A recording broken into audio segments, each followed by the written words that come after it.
Good morning everyone. दा बे समाव आङो आवसिया फोरबोनि बयनिसिमबो गोजोन हामलायनायखौ जासिहरनाय थाबाय।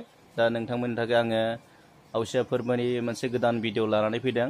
नोंथांमोना जेसेबां हायो नायलांदो आरो भिडिअखौ मोजां मोनोब्ला शेयार खालामदो, लाइक खालामदो, लोगोसे चेनेलखौ फल' खालाम दाबाव।